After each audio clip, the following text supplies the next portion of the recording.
Welcome back, Focus Learners. Okay, so today we're digging into a really fascinating, fast-paced aquatic medical mystery in this explainer. You know, if you keep an aquarium, you've probably spent some time just watching your snails slowly glide around the glass. And some of their shells, they gleam. They spiral in absolute perfect form. But others, well, they start to look a little rough. Today, we're officially cracking the case on exactly why snail shells crack, pit, and turn white. And more importantly, exactly how you can fix it. So, let me ask you a serious question. Is your snail's shell literally dissolving right before your eyes? Yeah, it sounds alarming, and honestly, it really should be. We need to raise the stakes right out of the gate here. Those seemingly minor aesthetic changes you might be noticing, the dull patches, those little dimples, maybe a chalky texture, they aren't just cosmetic blemishes. No way. They are urgent physical distress signals indicating that your snail's very structure is under attack. Let's start the investigation. Okay, let's dive into this by aggressively shattering a super common beginner myth. Snails are absolutely not hermit crabs. If a hermit crab damages its shell, it just goes out, finds a new one, and moves in. Snails, they cannot do that. A snail's shell is its permanent, living skeleton. They actually hatch with their shells already forming, and they grow them continuously throughout their entire lives. That shell houses incredibly vital organs like the heart and the liver. They can't just swap it out. So if it degrades, their life is immediately on the line. All right, moving on to Section 1, Anatomy of a Snail Shell. To truly understand how to save a failing shell, we really need to transition into the baseline biology. We have to look at the shell not just as a hard rock sitting on their back, but as a critical living organ protector. And because it is living and growing, it relies entirely on the resources available in your tank's water to be continuously built. It grows from a specialized tissue called the mantle. Now, every gastropod shell is constructed of 3 highly distinct layers. First up is the periostracum. This is the outer protein layer. It's what gives the shell its beautiful color and acts as the very first shield against acidic water. Right beneath that is the ostracum, a really thick middle layer made of calcite crystals that provides the bulk structural strength. And finally, the hypostracum. That's the smooth, sometimes pearly inner layer that cushions the snail's soft body against the hard shell wall.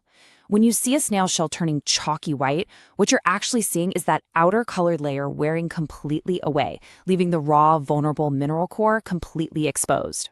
That brings us to Section 2, Spotting the Warning Signs. Now that we know what the shell is actually made of, it's time to play detective in your own tank. Catching the warning signs early doesn't just save your snails, it can actually reveal massive water quality problems before they ever get a chance to affect your fish. So what exactly should you be watching out for? Well, pitting is usually the first visible sign. You'll actually start to see small holes or little craters forming right on the surface.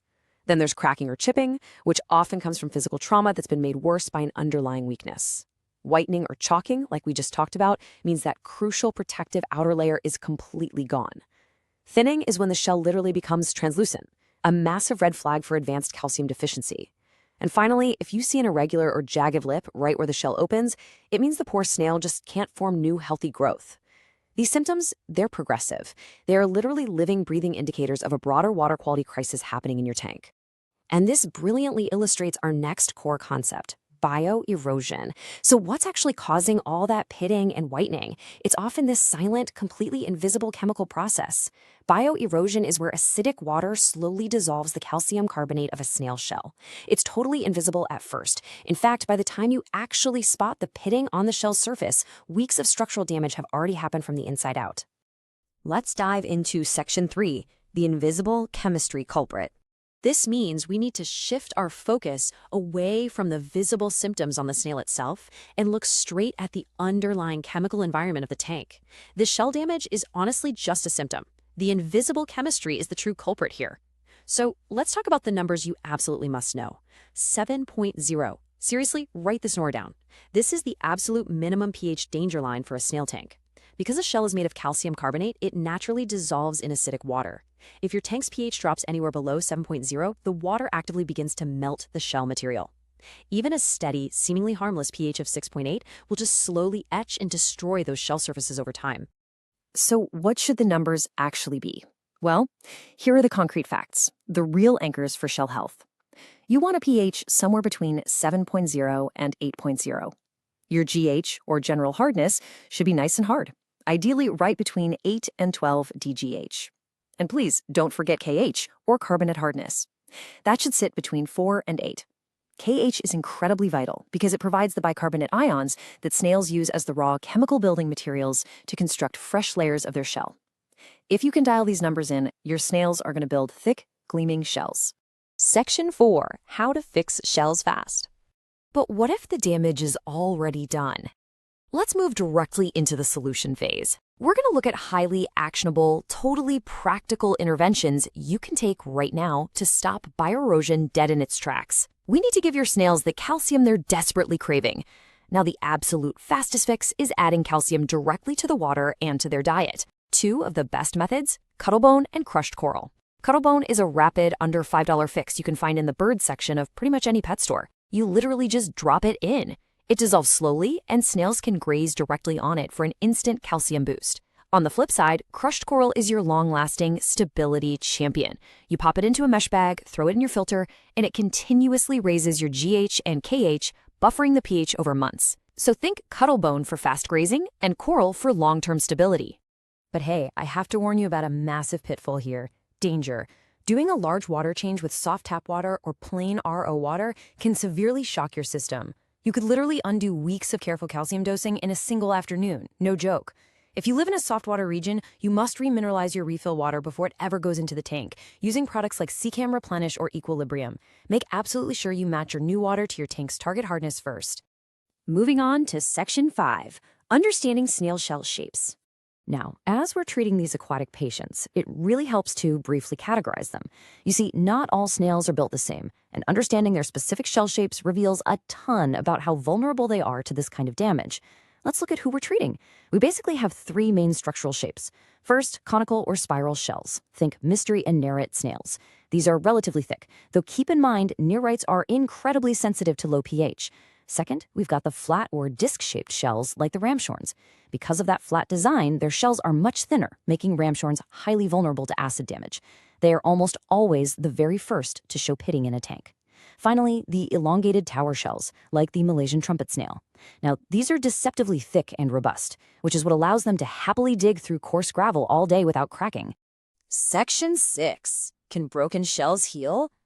This brings us to the ultimate medical mystery question of this explainer. What is the actual prognosis for a damaged snail? Say your ramshorn is pitted or your mystery snail has a chipped lip. Can those broken shells actually heal? Well, let's dispel a dangerous and super persistent internet myth right now. Supergluing cracked shells. Please do not do this for minor damage. The fact is, snails will naturally patch minor damage entirely on their own. Their mantle will do the heavy lifting and seal it up with fresh calcium carbonate over a few weeks. All you have to do is provide the right water parameters. The healing process stalls completely if the calcium isn't in the water. But if it is, they are incredible self-repairers. Now, what's really interesting about this timeline is how patience and calcium truly save lives here. Surface scratches? Yep, they can easily repair those in about 2 to 4 weeks. Small chips right at the lip edge? Give it maybe 4 to 8 weeks. Even large cracks can often be fully healed over 8 to 16 weeks, provided there's no organ exposure. But remember, as we said right at the beginning, complete shell loss is fatal. They just cannot regrow a shell from scratch.